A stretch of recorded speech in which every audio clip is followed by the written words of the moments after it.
Now there was a man of the Pharisees named Nicodemus, a member of the Jewish ruling council. That's how John chapter 3 opens. And there's enough here for us to start chewing on in terms of making sense of who this guy was and what the political pressures involved were about. Now, it seems like every single season of this podcast, we end up talking about the Pharisees. And depending on what book we're looking at, I might take it from a little different angle or emphasize different things. So I know that we've talked about the Pharisees quite a bit. Still, to make sense of this passage and to get ourselves in the shoes here, where we, the original audience, where we can feel the tensions of this story, the way we can feel the tensions of a Twitter exchange today, we got to talk about the Pharisees again for a minute. The Pharisees happened between the Old Testament and the New Testament. There aren't Pharisees in the Old Testament. They're kind of precursors of them. Not really. I mean, there are people who have similar values and similar ideas, but it looks like the Pharisees become a significant thing about 150 years before the birth of Christ. I was talking the other day about the Feast of Dedication that celebrates Hanukkah and the purging of the temple that the Maccabees did in the 160s BC. Well, that purging and that reform movement that the Maccabees led, it didn't last very long. I mean, they did a good job of cleaning things up initially. The descendants of Alexander the Great's general Seleucus were turds. They made things really difficult for the Jewish people. They profaned the temple of God. And finally, they just pushed their luck too hard. And a bunch of hardcore Jewish guys rebelled. They got other people to rally to their side. This is the Maccabean revolt in the 160s BC. And they won against a global super empire, a superpower, the Seleucids. That was pretty awesome. And they purged the temple. They did all the cleansing and everything. They took apart the altar stone by stone, and they built a new one, and they got things back on track, and that was awesome. But you know how a lot of times a group will be good at breaking something that needed to be broken, but not great at leading when it comes time to lead? Well, that was the Maccabeans and their descendants. It turned out to be a very corrupt 100-year little mini kingdom that runs from, the 160s BC to the 60s BC. And it kind of flames out in an ugly way. And that was that's what set the politics of Jesus' time in motion. And one of the ways that those events set the politics of Jesus' time in motion is somewhere there, 140, 150-ish, a group of very religiously devout Jewish people in the midst of the early Maccabean revolution were like, hey, we need to do piety around here. Like, we need normal people to live with the piety of priests. Now, in this way, we should be very sympathetic to the Pharisees. They looked back to the Old Testament. They're like, well, what did we get wrong? What were the bad things that happened? Okay, well, we worshiped idols. We married our neighboring families and we made deals with them, even though they worship pagan gods, and it watered down the sincerity of our belief, and God explicitly said, don't do that. And we did it. And he explicitly said, I'm going to punish you if you do that kind of thing. And so then Ezra and Nehemiah came along in the 440s BC, and they got things cleaned up. They set it on a good track. We need to be on a good track. We need to do the things the good people did in the Old Testament. We need to not do the things the bad and stupid people did in the Old Testament. And so it's kind of a religious reform movement within a larger political, ethnic, religious-ish reform movement. So the Pharisees at this point, they're kind of like Puritans. I don't know. The Puritans were more about ecclesiology, but also the Puritans were very much about piety.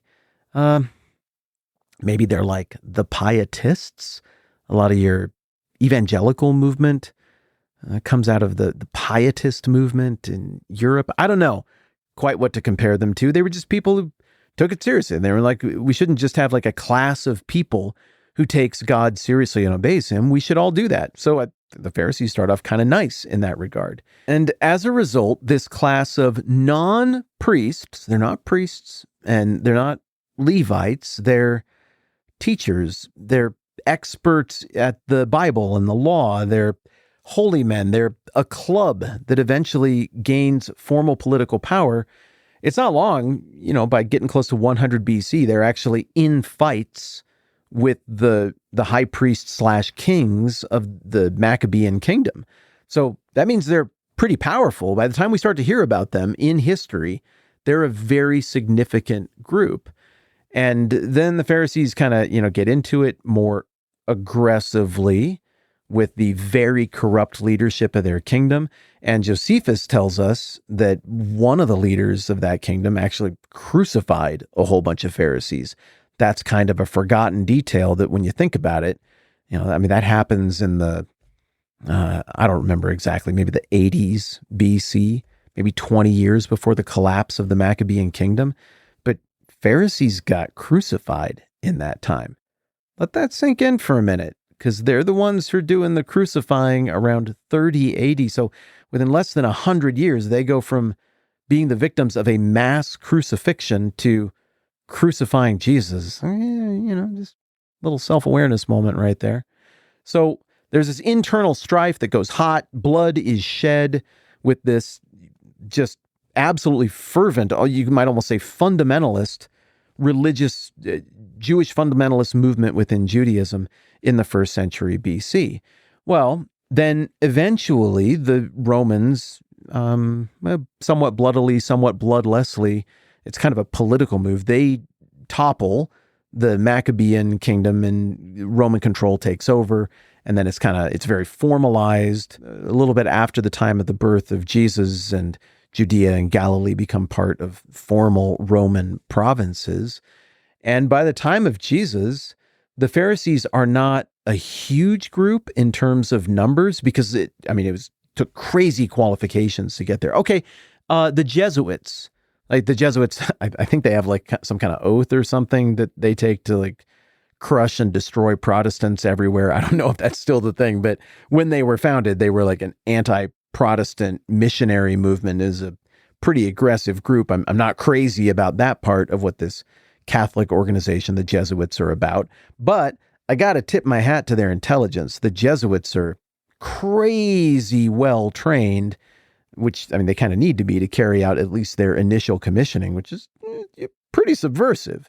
Well, the Pharisees are crazy well trained, so maybe 500,000 people sympathized with the Pharisees and wanted to be Pharisees at the time of Jesus, but you got to learn all these languages. People didn't speak Hebrew. That's what the scriptures were in. They spoke Aramaic. And people could handle Greek, like your common people, but the Old Testament scriptures, the Septuagint, was a very common Bible that was floating around as well. So these people were multilingual, multicultural, in that they understood Roman culture, ancient Near Eastern culture, Hebrew culture, probably Egyptian culture, Babylonian, Persian culture, because these guys were purveyors in all of these different scattered Jewish traditions. Bottom line is, they were brilliant. And to get to this point where you could do it, you would have to sit under the teaching of a rabbi for a long time. And so the Pharisees are not a huge group. 5,000, maybe 10,000 tops. I think Josephus says 6,000 is the number of Pharisees around the time of Jesus. But there are so many people who like them and support them. So they were not the dominant party at the time of Jesus. They're the one you always think of because you hear about them, and they're the ones who most got into it with Jesus. The Sadducees were the more dominant party. They controlled the rhythms of the temple. The relevant high priests to the New Testament era are Sadducees. The Pharisees were much more interested in personal piety, or at least it comes off that way, than the Sadducees. Also, they were super interested in some of the more, miraculous, mystical sounding stuff of the Old Testament and the tradition, like angels and resurrection and the spiritual world and things like that. So in light of all of that, the Pharisees' power came from being debate me bros. They had their facts together, and they were hard to beat in a debate. They had a reputation for being super geniuses, which makes the fact that Jesus constantly handled them effortlessly without breaking a sweat all the more impressive. The Pharisees were unbeatable. Their ideas, they were the kind of people who you talk to and you're like, I don't know. I know you're wrong, but the amount of effort it would take to defeat you, all I can do is walk away. I don't have time. I'm working on other things in my life. You know people like that?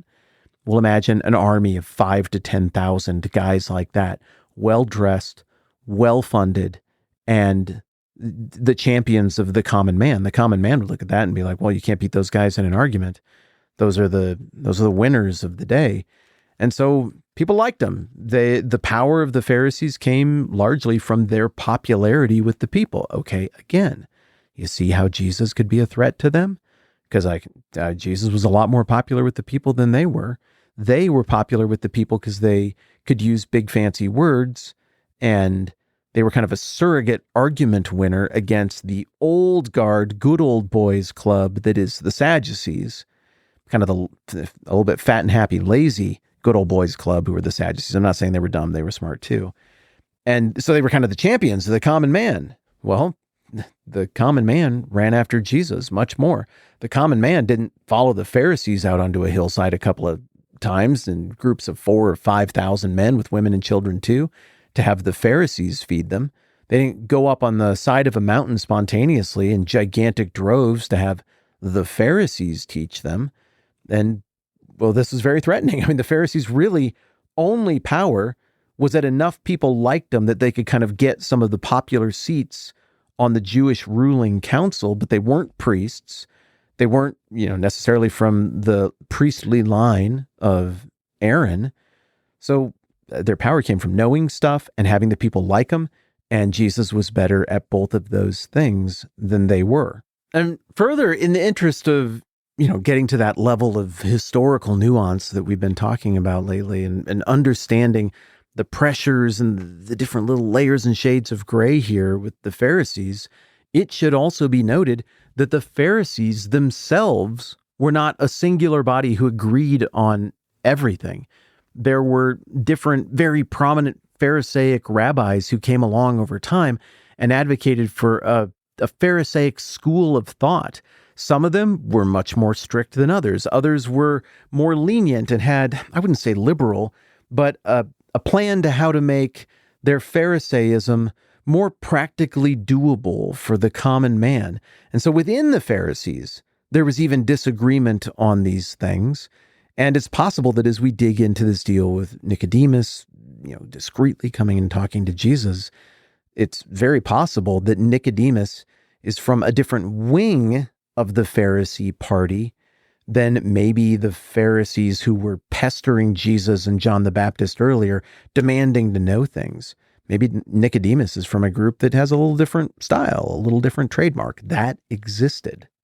As I have said before, I will say again now, on paper, the Pharisees would kind of seem like the good guys.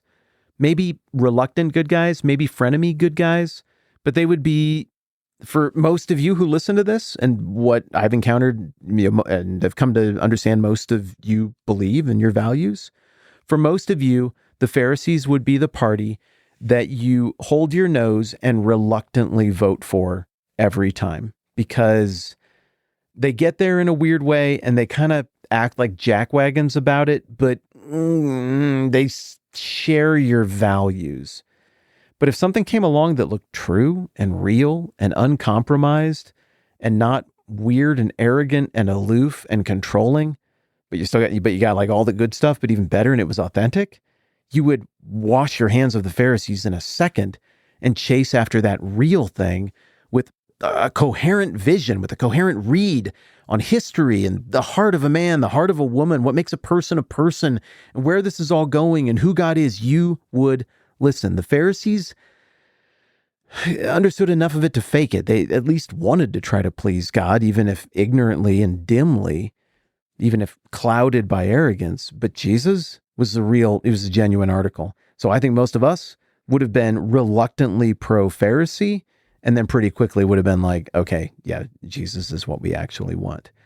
All of that said, it's pretty crazy that this Nicodemus fellow, who's on the Jewish ruling council, is willing to show up and take a chance on talking with Jesus. Well, that's interesting. We'll break down more what they talk about next time around. I'm Matt. This is the 10-Minute Bible Hour podcast. Let's do this again soon.